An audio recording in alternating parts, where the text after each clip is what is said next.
Hey, good morning. We are into the month of January 2019 with the Black Belt Excellent Sheets. There's two topics on this one. I think the cover of the newsletter is totally awesome. It's about a growth mindset and setting goals. So I want to start with the kids by talking about the growth mindset because it really has to do with their thinking. We want to think positively. We want to go back and have some references. And then we can go on to some goal setting and show them how they can learn things in different ways, become better students, become better at home, at the games they play, everything they do.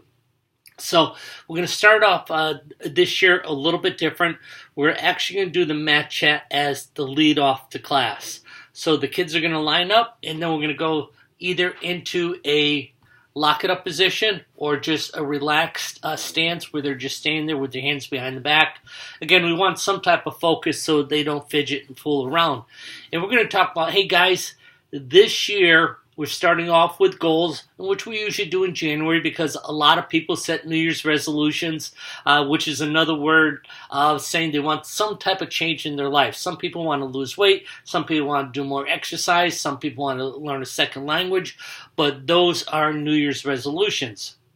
But before New Year's resolutions, I want to talk about a growth mindset. And that sounds like kind of crazy, but really a growth mindset is just a positive attitude on how you can learn some new things. So the growth mindset is having the proper attitude so you can learn new things. Some things we're just born, we're natural. I mean, some of you guys are just naturally fast runners.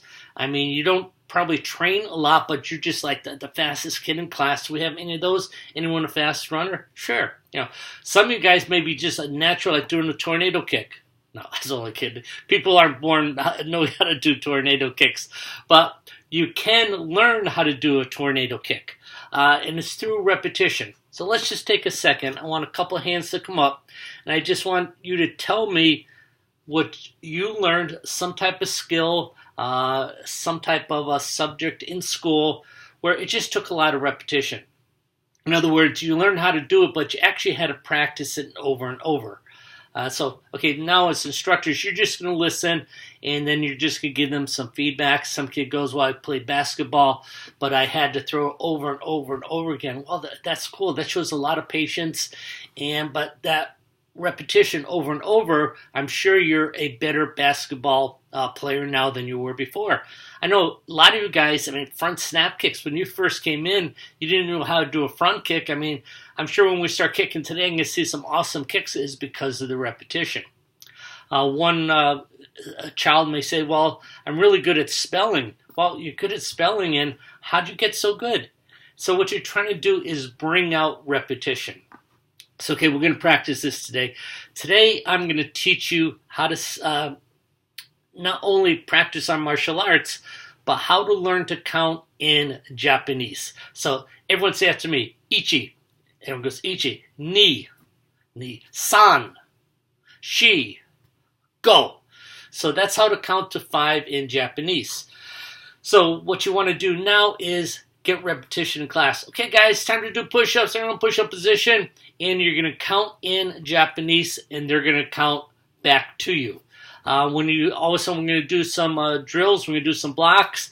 They're going to count in Japanese as you count in Japanese. Now, if you're already doing this, in other words, you're Charles Jernigan up in St. Louis, and he's already taught his students to speak Japanese, pick up another language, teach French, teach a different language. But the whole idea is to prove to the kids that if they have a growth mindset, if they're optimistic, they believe in themselves, they start thinking about things that they do in the past, they can learn things. Once we teach them, they can learn new things by having a lot of fun with it, learning how to count to 5 in Japanese while they're doing the drills.